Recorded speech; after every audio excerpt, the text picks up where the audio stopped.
Hola chicos, ¿cómo están? Es un gusto enorme saludarlos el día de hoy. Espero que se encuentren muy bien, que ustedes y sus familiares estén gozando de salud, que Dios les esté otorgando grandes bendiciones. El día de hoy, chicos, vamos a ver un nuevo temita. Vamos a hablar acerca de los principios interpretativos de los derechos humanos.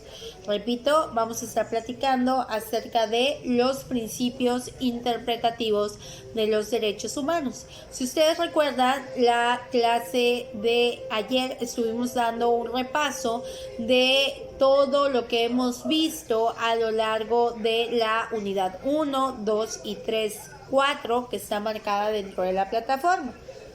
La última clase que tuvimos, la clase de la semana pasada, según me marca la plataforma, estuvimos platicando de la clasificación de los derechos humanos. Terminamos ya de ver las clasificaciones de los derechos humanos atendiendo a su evolución, atendiendo a su objetivo, a su contenido y al titular de los mismos. De tal manera que hoy vamos a ver cómo se interpretan los derechos humanos, los principios que rigen la interpretación de los derechos humanos. En primera medida, quiero platicarles de qué es una interpretación, ¿verdad? Si no, no vamos a saber de qué va este tema. La interpretación es la percepción, es la explicación, es la conclusión que le damos a un tema según nuestras características, según nuestra personalidad y según nuestros conocimientos. Por ejemplo, cuando un amigo va con ustedes y les platica alguna situación o algo de cómo le fue en su día, ustedes van a interpretar esa información que les está dando su amigo. ¿Cómo lo van a interpretar? Pues le van a dar un sentido dependiendo de su formación, dependiendo de su personalidad, ¿no? Por ejemplo, si yo digo, ayer fui a la escuela y me golpeé con un escritorio porque me sentía muy mareada. Es una pequeña frase, ¿no? Sin embargo, ustedes van a interpretarla, van a darle explicación a esa pequeña frase. La interpretación hace referencia al entendimiento, a la explicación que le proveemos a determinado asunto, determinada situación, ¿no? Lo mismo pasa con los derechos humanos. Cuando estamos hablando acerca de la garantía, protección, respeto de los derechos humanos, o cuando estamos hablando también de una violación a los derechos humanos, pues hay normas que regulan a los mismos, que regulan los derechos humanos. Estas normas deben ser interpretadas por un juzgador, por un órgano jurisdiccional, quien va a dar el veredicto de si un derecho humano se ha violado, si no se ha violado, y la sanción que le corresponde al individuo que ha violado al derecho humano, ¿verdad? En México, los órganos encargados de interpretar las normas, pues son los poderes judiciales, porque en México ellos se encargan de impartir justicia. En cada poder judicial hay un órgano jurisdiccional llamado juez, que es el encargado de emitir una decisión judicial, una sentencia en la que va a otorgar a alguien el derecho y en la que le va a aplicar a otro una sanción, ¿verdad? Sin embargo, esta sentencia va a ser fundamentada en la interpretación que el juzgador le va a dar a determinado compendio de leyes o a determinadas leyes. Lo mismo pasa en los derechos humanos, chicos. Cuando se va a estudiar acerca de la violación de alguno de los derechos humanos, pues hay que interpretar las normas que regulan los derechos humanos, otorgarle sentido a la aplicación de esas normas en la realidad y pues cómo se le otorga sentido a través de la interpretación. Hay ciertas leyes que regulan las interpretaciones de las leyes, ¿no? En este caso, la Constitución Política de los Estados Unidos Mexicanos, que es la norma fundamental de todo mexicano, porque hagan de cuenta, la norma suprema. De la Constitución derivan las otras leyes. Nuestra norma madre es la Constitución. De la Constitución es que se derivan las otras leyes. Por eso es que la Constitución es considerada la ley suprema del país. La Constitución establece cuáles son los principios bajo los cuales se va a interpretar cualquier controversia que trate de derechos humanos, ¿ok? La Constitución Política de los Estados Unidos Mexicanos, si ustedes la tienen por ahí a la mano, pueden verificar en su artículo primero, segundo párrafo me parece, que establece los principios o las reglas bajo las cuales deben interpretarse los derechos humanos, ¿verdad? A la letra, la ley dice: las normas relativas a los derechos humanos se interpretarán de conformidad con esta Constitución, con los tratados internacionales de la materia, favoreciendo en todo tiempo a las personas la protección más amplia.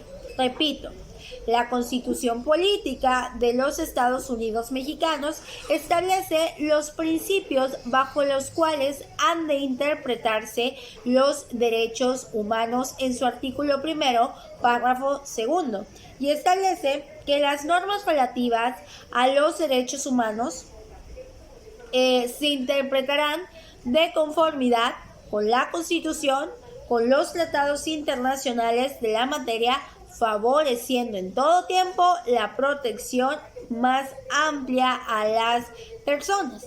De este párrafo, de esta parte del artículo primero de la Constitución, podemos sacar que son dos los principios interpretativos de los derechos humanos. El primer principio que establece que los derechos humanos se interpretarán conforme a la Constitución y a los tratados internacionales de los cuales México sea parte, ¿no? Y la segunda es lo que más beneficia a la persona.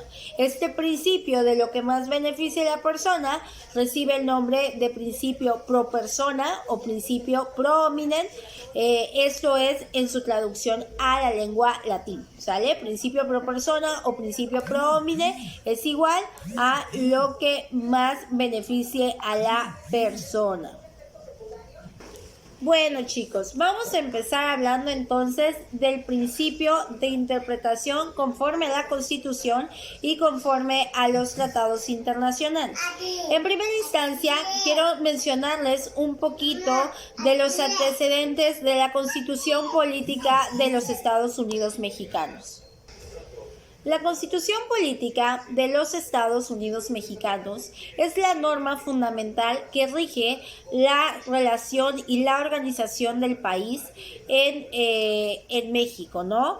Es la norma fundamental porque es la norma madre. De ella derivan todas las demás normas que regulan algún aspecto de la sociedad.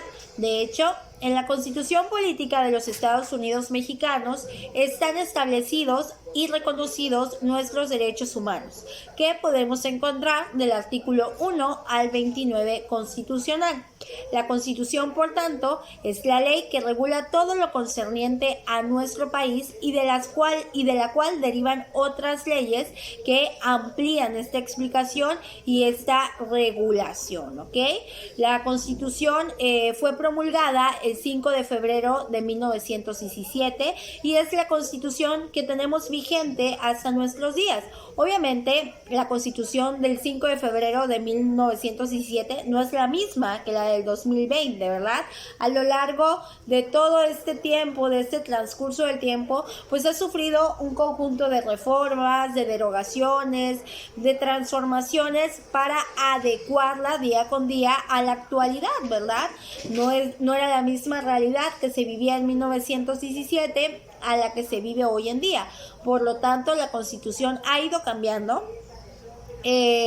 a lo largo del tiempo para actualizarla a la realidad que vivimos en el hoy, ¿ok? Y para obviamente que satisfaga nuestras necesidades como sociedad. La Constitución, nuestra Constitución, es una de las constituciones más importantes a nivel mundial. ¿Por qué? Porque fue una de las primeras constituciones en incluir y en reconocer esta parte social, esta parte humana entre sus letras. Fue una de las primeras constituciones en otorgar y en reconocer los derechos humanos, por lo tanto, constituye un precedente, ¿verdad?, de la evolución de los derechos humanos dentro del mundo. El artículo 1 establece que los derechos humanos han de interpretarse conforme a lo que manda la Constitución. Y la Constitución, les decía yo, del artículo 1 al 29 constitucional, establece todo lo relativo a los derechos humanos. Establece cuáles son los derechos humanos, en qué consisten cada uno de ellos, por qué se nos deben respetar y para qué se nos deben respetar. Por lo tanto, cuando un juzgador, cuando una autoridad tiene que ejercer una tarea juzgadora sobre algún derecho humano, de inmediato debe remitirse a la Constitución Política de los Estados Unidos Mexicanos para poder enriquecer la actuación que como juzgador va a tener y poder otorgarle justicia a la persona que lo necesite. El artículo 1 también establece que los derechos humanos han de interpretarse conforme a los tratados internacionales en la materia o de los cuales México sea parte. Y para ello, pues yo quiero precisarles que es un tratado internacional. Lo hemos escuchado muchas veces, tal vez en algunas noticias, sin embargo, en algunas ocasiones nos queda duda o dudamos acerca de qué es un tratado internacional. Como su nombre lo dice, internacional, el tratado es un instrumento jurídico que regula las relaciones internacionales, es decir, las relaciones de la comunidad internacional que pueden ser o que se pueden formar entre varios países de distinta soberanía, es decir, entre varios países que tienen su propia forma de gobierno y ejecución. Por ejemplo, un tratado internacional puede ser formado entre México, Estados Unidos y Canadá, como actualmente está formado el TEMEC, lo que era antes el Tratado de Libre Comercio. Aunque este tratado internacional es en materia económica, lo estoy utilizando para ejemplo, para que ustedes puedan reconocer cómo es que estas relaciones jurídicas internacionales se pueden regular, ¿no? Bueno, los tratados internacionales pueden ser definidos como un conjunto de normatividad, un conjunto o un acuerdo de voluntades entre dos o más países de distinta soberanía para regular derechos y deberes recíprocos. Repito, el tratado internacional puede ser definido como un acuerdo de voluntades entre dos o más países para regular derechos y deberes recíprocos. Como podrán visualizar, a partir de esta definición, podemos entender que también entre los países de soberanía distinta o partes de la comunidad internacional se establecen relaciones y que esas relaciones deben ser reguladas y son reguladas precisamente por el Tratado Internacional. Los tratados internacionales establecen los derechos que del convenio o que del acuerdo de voluntades resultan, o también las obligaciones que del convenio o del acuerdo de voluntades resultan. En México ha sido parte de múltiples tratados internacionales en materia de derechos humanos y les quiero mencionar algunos tratados internacionales de los que México ha sido parte. El primer tratado que les quiero mencionar es el Convenio contra la Tortura y otros tratos o penas crueles, inhumanos o degradantes, cuyo tratado fue ratificado en 1986 y firmado en 1985. Derivado de ello, pues en México la Constitución se tuvo que reformar, se tuvo que adecuar, y por eso es que hoy en día, aunque hayas cometido un delito y aunque no quieras confesar algo, no se te puede utilizar la tortura para hacerte confesar, sobre todo en el ámbito judicial, ¿no? Otro de los tratados firmados por México es el protocolo facultativo de la Convención contra la Tortura y otros tratos o penas crueles, inhumanos o degradantes, que va en el mismo tenor que el anterior.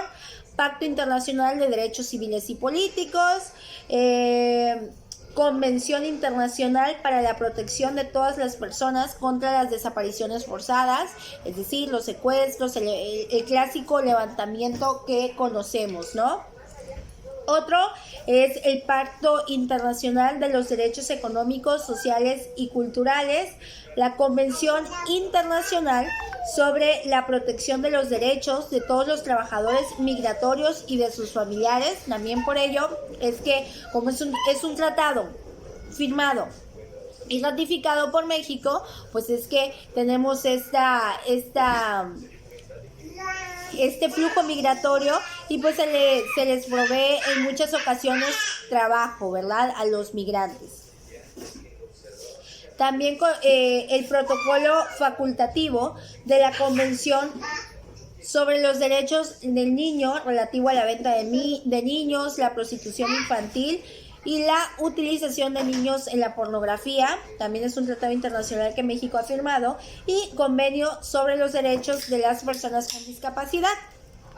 De tal manera que cuando hay una controversia en derechos humanos, chicos, el juzgador o la persona que conozca de esta controversia, para fortalecer la interpretación, debe basar la explicación que le va a dar al caso en concreto a lo que dicta la Constitución Política de los Estados Unidos Mexicanos y los tratados internacionales de los que México es parte. En materia de tratados internacionales, un tratado no es válido ni obligatorio hasta que el país lo ha firmado y lo ha ratificado. La firma hace referencia al hecho por el cual el Poder Ejecutivo, el Presidente de la República, acepta el tratado, lo firma.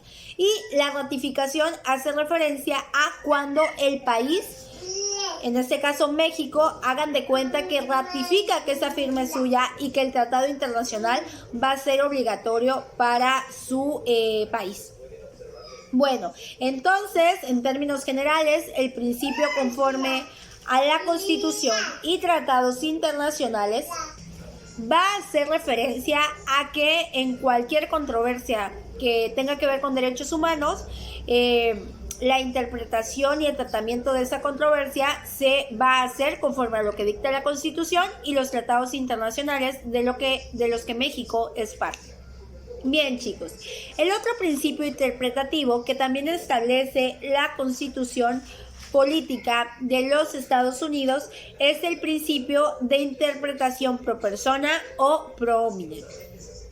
Este principio se encuentra en la parte que dice: favoreciendo en todo tiempo a las personas la protección más amplia. Si ustedes se dan cuenta, estos dos principios los sacamos del artículo 1 de la Constitución Política de los Estados Unidos Mexicanos. Y ahí hay una parte que dice: favoreciendo en todo tiempo a las personas la protección más amplia. Es ahí de donde nace el principio pro persona o pro hominem, que hace referencia a que en cualquier situación siempre se ha de aplicar la norma o la interpretación que más favorezca a la persona tratándose de derechos humanos. Les voy a poner un ejemplo. Si de repente hay una persona que cometió algún delito y la pena del delito o la ley establece que la sanción del delito son 50 años de prisión, pero también hay otra ley que establece que son 100 años de prisión. En este caso, como hay una contradicción de leyes, el juez tiene que aplicar el principio que dice lo que más beneficia a la persona, o principio pro persona o pro hominem. En este caso, ¿qué es lo que más beneficia a la persona? Pues los 50 años de prisión. Entonces, esa ha de aplicar. El principio pro persona o pro hominem se interpreta bajo dos corrientes, ¿sale? El principio pro hominem o persona tiene dos vertientes interpretativas. La primera es la preferencia interpretativa y la segunda la preferencia normativa. Vamos a hablar en primera instancia de la preferencia interpretativa. Este principio o esta parte del principio pro persona hace referencia a que cuando una ley admita multiplicidad de interpretaciones, se aplicará la interpretación que en todo momento favorezca a la persona o favorezca más a la persona. Por ejemplo, hay leyes, chicos, que por ustedes pueden ser interpretadas de una manera y por otros de otras maneras. Por ejemplo, esto pasa mucho en la aplicación de justicia. para unos jueces lo correcto es una cosa y para otros jueces lo correcto es otra cosa muy distinta. ¿Por qué? Porque todos interpretamos de manera distinta y las leyes no son la excepción. Como somos las personas quienes la interpretamos, pues esa interpretación varía y por eso es que la actuación de la justicia o las sentencias, las decisiones judiciales van variando. Cuando haya una ley, por ejemplo, que trate una situación en concreto, pero que esa ley admita, ¿verdad?, la entrada, la existencia de muchas interpretaciones, siempre se va a aplicar la interpretación que más favorezca a la persona, ¿ok? La otra vertiente de el principio pro hominem hace referencia a la preferencia normativa. Y esa preferencia se traduce que ante la posibilidad de aplicar dos o más normas jurídicas en un caso concreto, debe optarse por la aplicación de aquella norma que sea más favorable. Esto es, que proteja de mejor manera los derechos de las personas. De tal manera que en ambos casos, que dentro de la preferencia normativa y la preferencia interpretativa, siempre se ha de aplicar, según sea el caso, la interpretación o la norma que más beneficie a la persona. Como México es uno de los países que más tratados internacionales en derechos humanos tiene ratificados y como además es uno de los países que más protección otorga en cuestión de derechos humanos, protección, garantía, ¿no? Porque aquí en México los derechos humanos son violados como pan por su casa, ¿verdad? Sin embargo, es la que más incluye, pues, uno de los principios que establece y que protege el bien jurídico tutelado, que es la vida, pues prohíbe, ¿verdad?, aplicar la pena de muerte. En México, como están prohibidas las penas, las torturas, las amenazas, los tratos humillantes, pues obviamente la pena de muerte también está prohibida en México y a ningún delincuente, por más atroz que sea aquello que haya realizado, se le puede sancionar con la pena de muerte. Sin embargo, en países como Estados Unidos, que son países que en materia de derechos humanos no han ratificado tantos tratados internacionales, sí los han firmado, pero no los han ratificado. Y finalmente, si un tratado humano es firmado, si un tratado internacional, es firmado, pero no ratificado, pues no tiene validez alguna. De tal manera que para que los tratados internacionales sean válidos, deben ser firmados y ratificados.